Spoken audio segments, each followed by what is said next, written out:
Good day and welcome to another episode of the Sex series.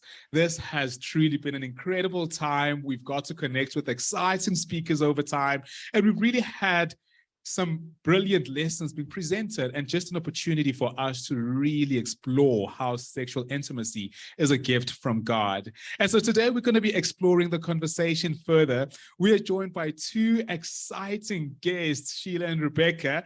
But what I also wanted, I'm dying to ask you this question is, I've also noted, like, I remember people in my generation, in our early 20s, mid 20s, a lot of us who grew up with very fundamentalist teachings around sexual intimacy would, in as much as we had our struggles and all of that, but we somewhat flirted with the idea of marriage before everyone else. So it is almost like an escape, to say, okay, cool. The only way I'm going to avoid having sex outside of marriage is if I get married ASAP. When I thought that was crazy, it's like, it was even got crazier when I went into the church space and I realized that, you got like, and this is, I understand that our cultures are different, but you got like 19, 20-year-olds, 21-year-olds getting married. And when you listen to the reasoning at times, you struggle with it because it seems like running away from sexual temptation is the only reason. And as one who's married, it's like, I'm like, my eyebrows obviously my alarms go off. One, because I know that you spend many other hours in marriage doing a whole lot of things. You don't just get married and start having sex whenever you're together.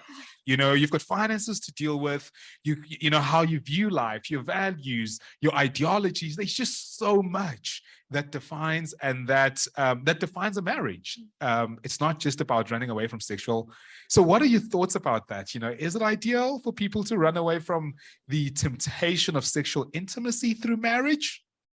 No. We need to stress instead. I think the church has been pushing marriage so hard, and what I wish would happen is that the Christian church would stop pushing marriage and start really pushing emotional wholeness. Because if we pushed emotional wholeness as the goal, then some people who shouldn't be married at all would not get married. Remember that Paul said, if you can stay single, that is a good thing. You can get more done for God. And so there are some people who likely shouldn't be married. And yet we make it very difficult to be single in the church. So let's push emotional wholeness, because then the people who should be married will likely get married anyway, but they will be in a much stronger position. And so instead of teaching everyone about marriage, I wish we could teach people about how to be whole, how to be emotionally healthy, how to be emotionally mature. and I think that would go a lot further. And I will say, when we talk about these damaging messages about sexuality, if the focus was emotional intelligence and emotional health, a lot of these teachings never would have held any water. Mm-hmm. Because a lot of these teachings are enabling severe emotional immaturity, a lot of selfishness, a lot of objectification. And those are things where if the church is really something that is training up people to live with the fruits of the Spirit, I'm sorry, but someone who has the fruit of the Spirit is not able to treat their wife the way that these books teach men to treat their wives. These books are telling men that you are owed sexual favors while your wife is still recently postpartum. You are owed sex on demand, even if your wife is in pain. You are owed your wife's body, even if you are not making any effort to make things pleasant for her. And they don't explicitly say it like that. Some of them do. Some of them do. Some of them do. But this is the message that's given over and over and over again. And if you are an emotionally healthy man who's in a relationship that is emotionally healthy, there's no way you're treating your wife like that. Mm-hmm. And so I do think that some of the prevention work we can do as a church is just in teaching people, when Jesus says to love each other, he really means it, even your wife. Like, one would have hoped it's a no-brainer. But it should be. Yeah. But you read this stuff, and there's no universe that can be called love. It is objectification, and it is treating your wife like a personal porn star instead of as the bride of Christ, the church. Like the relationship between Christ and the church is supposed to mirror the relationship that we have in marriage. There's no universe in which Christ treats the church the way that many husbands are encouraged to treat their wives in Christian resources. Yeah.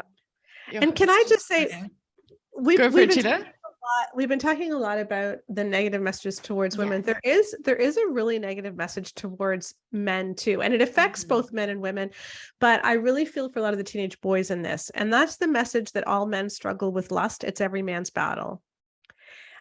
What we are doing in an honest desire, I think, again, the intentions are likely largely good, is to try to stop sexual sin, to try to stop the urge to look at pornography, that to try to stop men from objectifying women.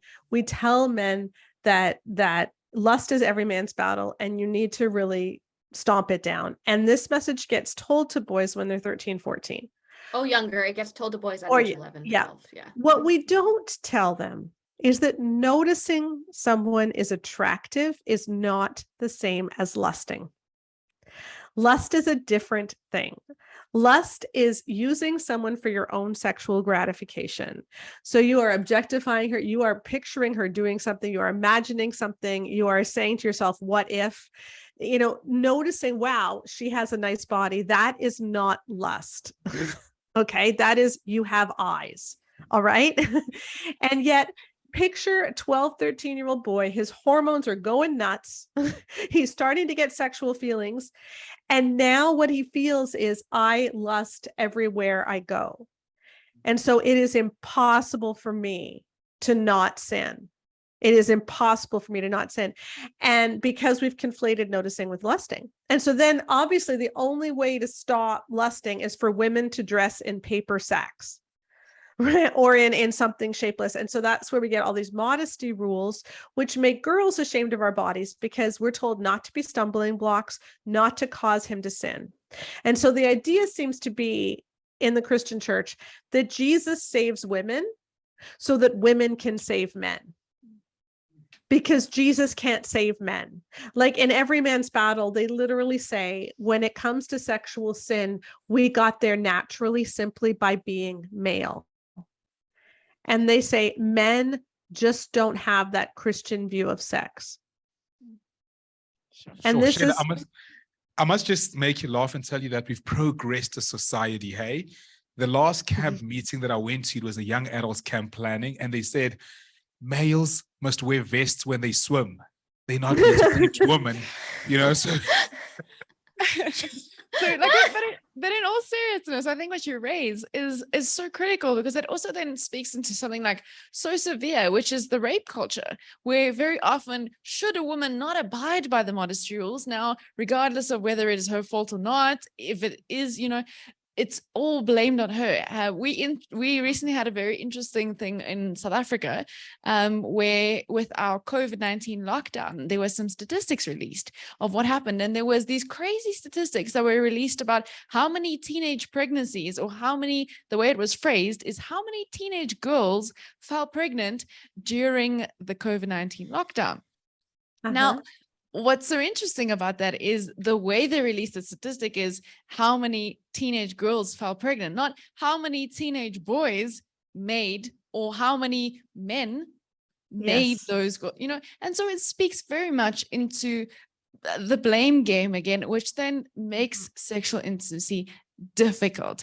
I want to kind of circle back to something that you guys spoke about earlier. And Rebecca, I think you touched on it, where girls are always taught to put on the brakes. And so now we get into marriage, and it's very difficult to dissolve that teaching that you've been, constantly blocking yourself to.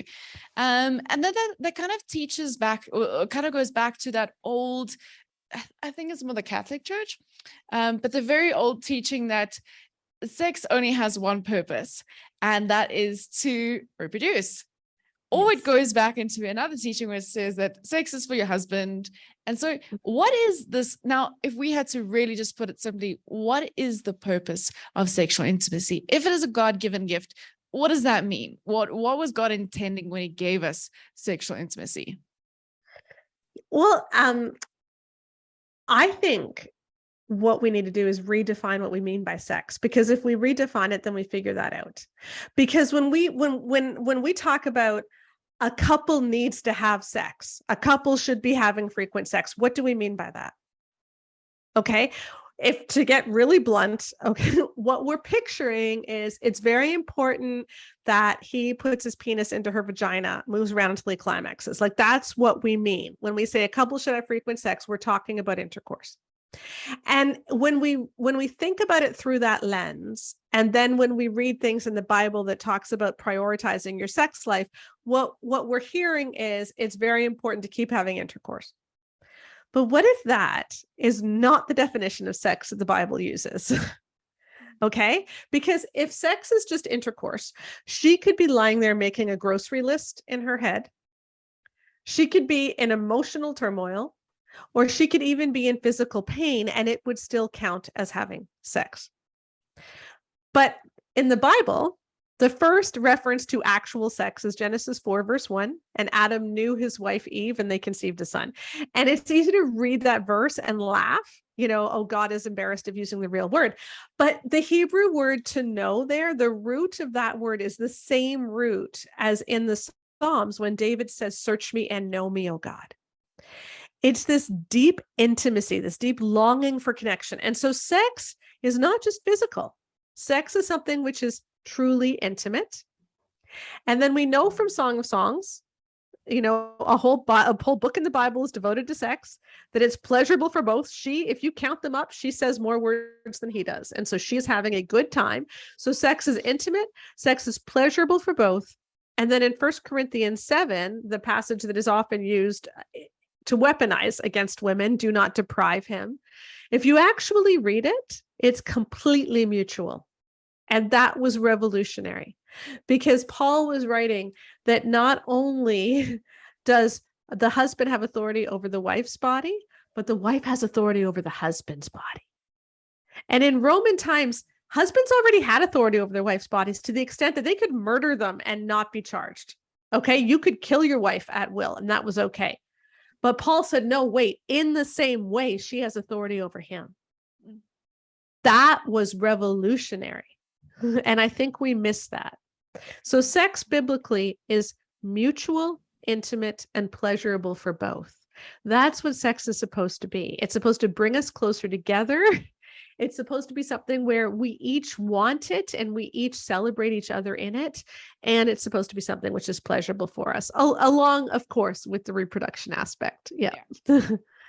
I love that, because for me, it's liberating. I would imagine listening to this particular conversation or your inputs as a woman who's struggling to conceive. It also says sex is also for me, whereas for the past, we've kind of said sex is actually not for you if you cannot reproduce. Something's wrong with you, and that's why I find that so liberating. But also, the context in which, as a church, we came up with the wisdom teaching around sex to say, listen, wait up until you're in a safe space, which is the context of marriage, is one of a very short waithood period between childhood and adulthood. The transition was almost immediate. You became biologically an adult and you started picking up on your father's trade, or you went for an apprentice, and then you started working. You were an adult, accepted by society as an adult. And we all know industrial revolution hits. Boom, suddenly there's the concept of adolescence, prolonged waithood. You are now struggling with all these things. And I'll actually tell you, this was the first theological question I ever asked myself. God, why on earth do I have all these feelings if you want me to wait till marriage? And the society that we live in now is one that requires one to study as much as they can. And so there is a sense in which, depending on where you are in the world, your waithood period is actually prolonged. Meaning, if someone lives in a community that can absorb you into the workspace much quicker, then you are freed to participate in society as an adult, meaning you can get married and you can finally have sex. It's not that much of a struggle. However, if you are in a community, that requires that you really wait. And in South Africa, we've got a concept which we have coined as black tax, which is when you would rightfully look after your parents and kind of help out at home and all of that. And that does prolong one's waithood. And you might find that you end up getting married at 32, 34. And Right. are we expecting you to really wrestle with these feelings from 14 years to 34 and potentially even miss what some may suggest is the physical prime of your sexual life? So what are your thoughts on that? Is it just for us to apply a blanket approach and expect for people to abstain up until they are married, given the fact that marriage can be expensive depending on the culture you subscribe to? Do you want to take this one? Sure. I think our main thing is we're looking at things from an evidence-based perspective, right?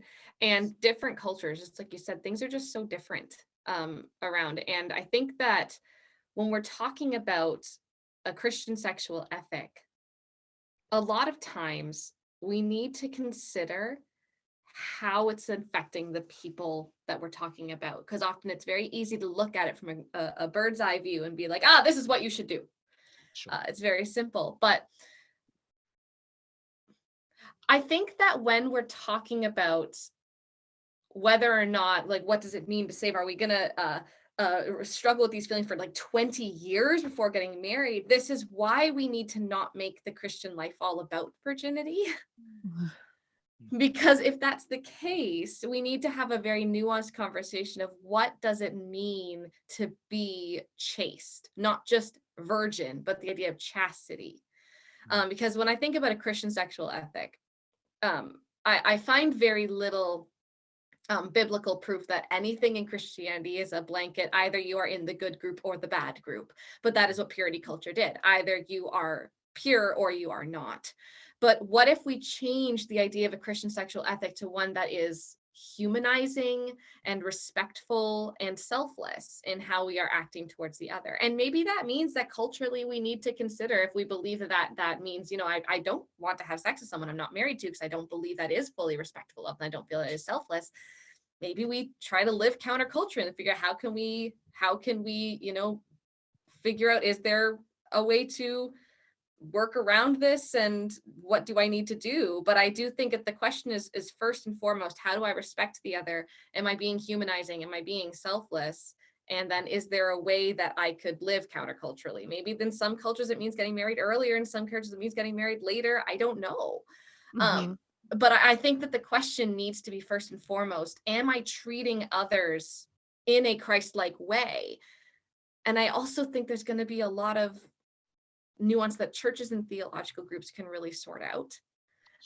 Because like, as someone who lives in Canada, I also don't feel qualified to speak specifically on like South African culture, right? Like I don't know the differences there. I know that within Canada, people do get married. I mean, I got married at 20.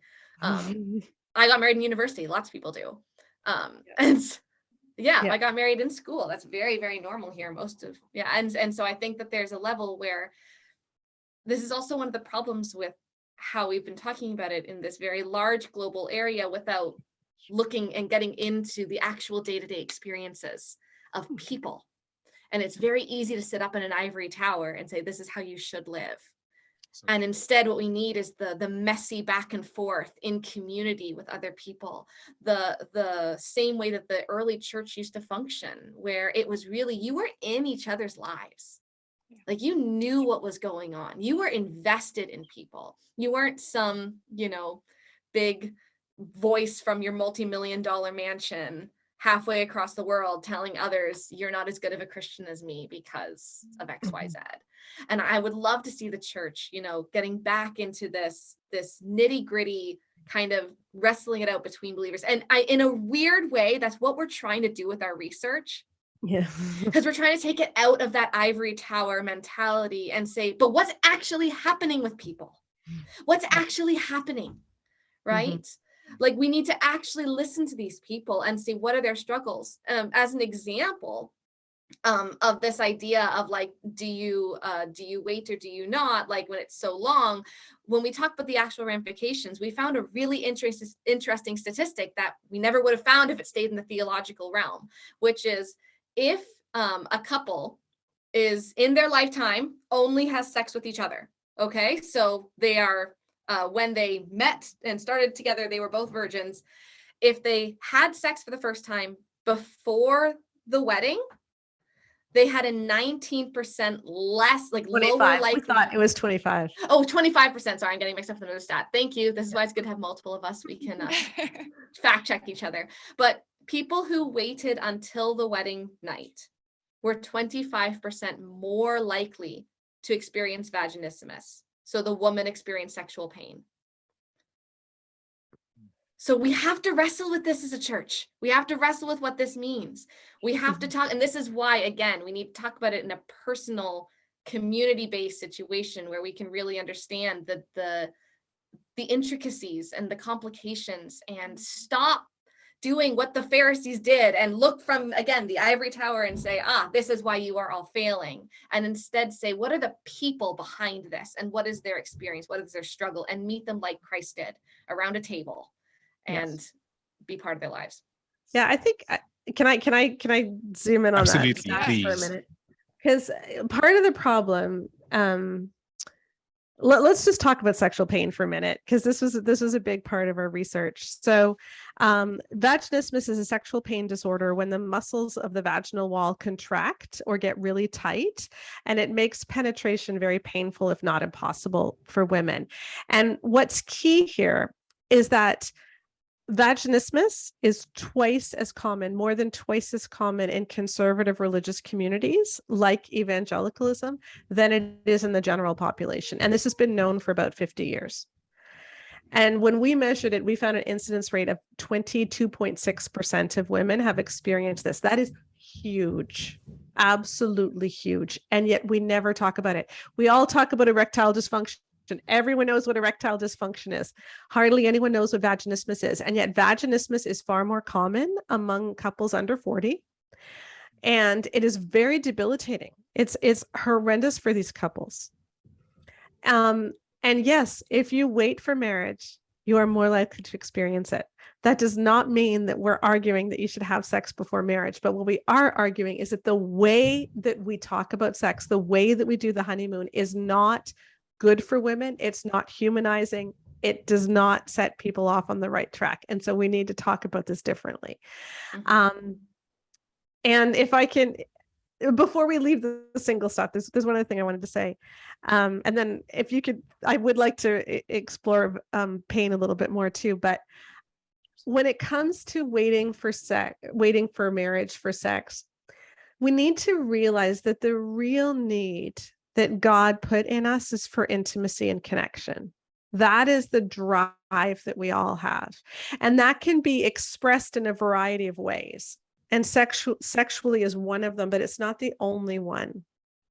And I think part of the reason that the sexual drive becomes so overwhelming is because we aren't in community where we can really connect and achieve real intimacy with people in other ways.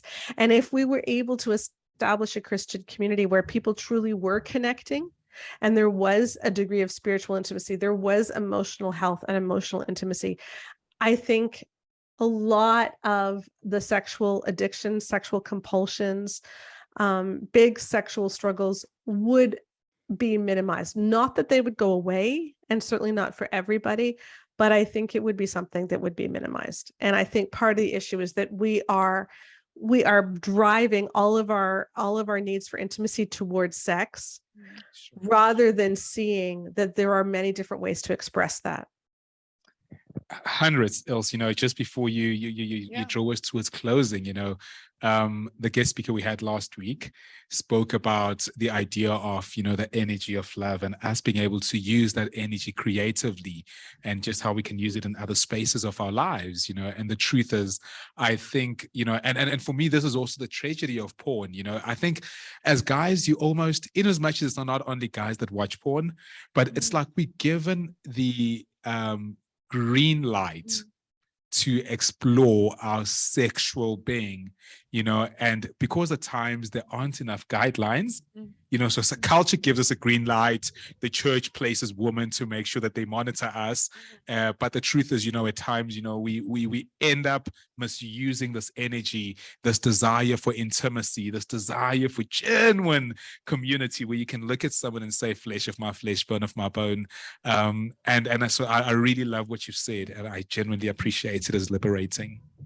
100%. So maybe just as we start to wrap up, Shiela, in the beginning, you mentioned some statistics around your research, especially in South Africa. And I think that might be really interesting for some of our viewers. So if you want to go ahead and just give us a couple of them, just as we start to head towards a close, that'd be really great. Yes. Okay. I do want to say one other thing, if I could, just about sexual pain, because it's super important. Then I'll get to the South Africa stuff, I promise. But we specifically wanted to know, are there certain teachings which make sexual pain more common? Like why do religiously conservative people have more pain?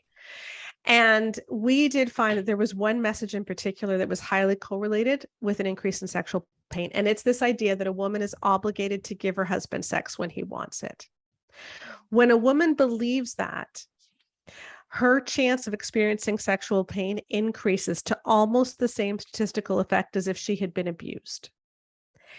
Because our bodies literally interpret the obligation sex message as trauma. Because abuse says, you don't matter, I have the right to use you however I want. And that's what obligation says too. If sex is supposed to be intimate, it means two people coming to the bedroom with everything they have, saying, I want to know you, I want you to know me, we're going to be connected. Obligation says, it doesn't matter what you are feeling, I have the right to use you. And that is dehumanizing, and that's a traumatic message, and that is a message that we need to change. We found that when women frequently reach orgasm, when there's high marital satisfaction, when there's no porn use in the marriage, when there's no sexual dysfunction, and when she feels emotionally connected during sex, frequency takes care of itself. Okay? Like, there's no need for obligation. She's going to want to have sex in general. And so we need to stop telling women, you need to have sex. And we need to instead say, if she doesn't want sex, that's a sign there's probably something else going on. And let's figure out what that something else is. And it might be that she has simply internalized so many of the negative messages in our books. And that's where I think the Great Sex Rescue can really help. Please order it. As just an aside, the South African distributor has it, but they won't keep it in stock. They would rather keep the harmful books in stock. But they said that if enough people ask for it, they will stock it. So they can do it as a special order, but they're not stocking it right now in South Africa. So if enough of you say, hey, I want the Great Sex Rescue, they will stock it as well. And then we can start making a change. Okay. Now, South African and that's stats. important because we're about to get into the stats about South Africa. Yes. Sheila, consider that you have 2 orders already from us. So guaranteed. And before you go into the South African stats, one thing I really just want to affirm, as a male, is that I do find that obligatory sex is not sex. Yeah. It cannot be sex. I genuinely struggle with that. I think sex is made beautiful by the consent, but like a genuine consent, not one that feels as though you are getting it by virtue of having been married. But I completely agree with that. And I genuinely hope that it's something we'll continue, that even males will look for in their own marriages. But Shot, over to you, the South African statistics that we're all dying to hear. Yeah. So we had people from all over the world taking our survey. But there were 6 countries where we had enough people that we could make statistically significant comparisons. And those 6 countries were the United States, Canada, Great Britain, Australia, New Zealand, and South Africa. Now, big caveat. Our survey population from South Africa was predominantly white. And we know that your population is not all white by any stretch of the imagination. So that is a big downfall of our stats in South Africa. You've got friends in South Africa now, hey? So anytime you want to do some surveys, please. Yes, because it was just hard to get the survey out to all different populations. Most people were coming from our social media channels, and more white people follow me. So more Caucasian, whatever. So anyway, so this is the white population of South Africa. And what we found is that in general, when you look at things like orgasm rates, when you look at beliefs in harmful teachings, South Africa was overwhelmingly the worst of the 6 countries. So in order, it's New Zealand is best, followed very closely by the United Kingdom. They're almost the same.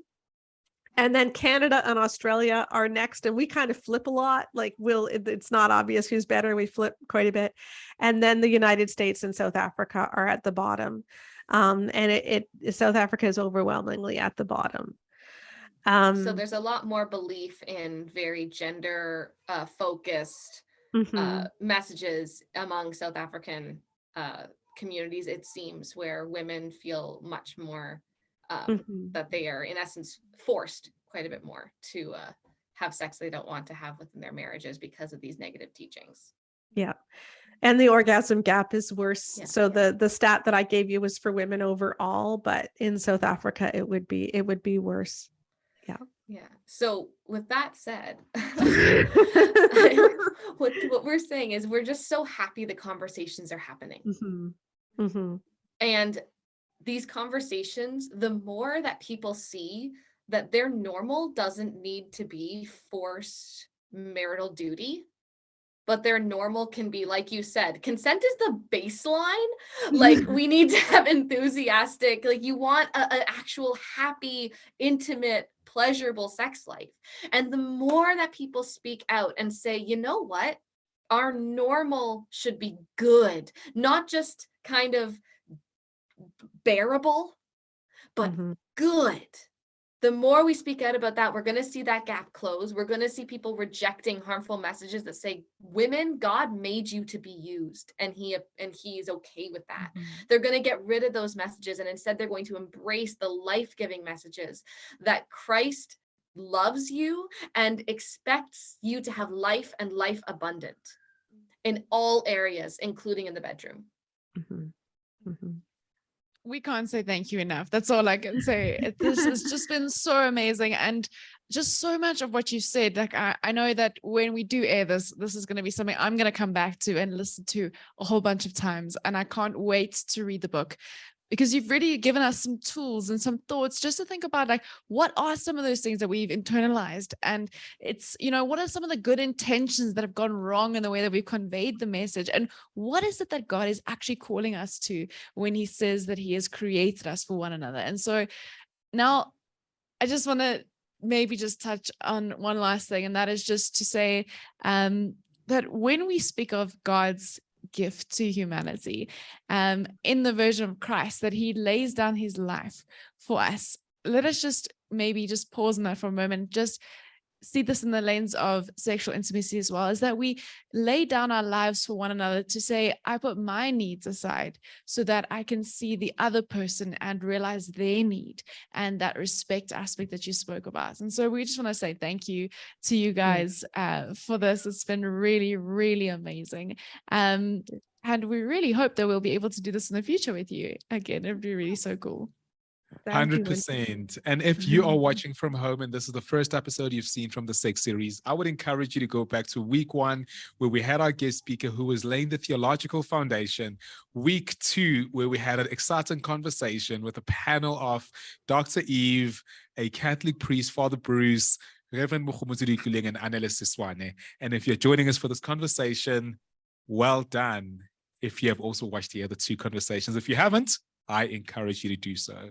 They are all worth listening to. But from us, thank you, and do expect more around this awkward 3-letter word that is always in our minds. Thank you.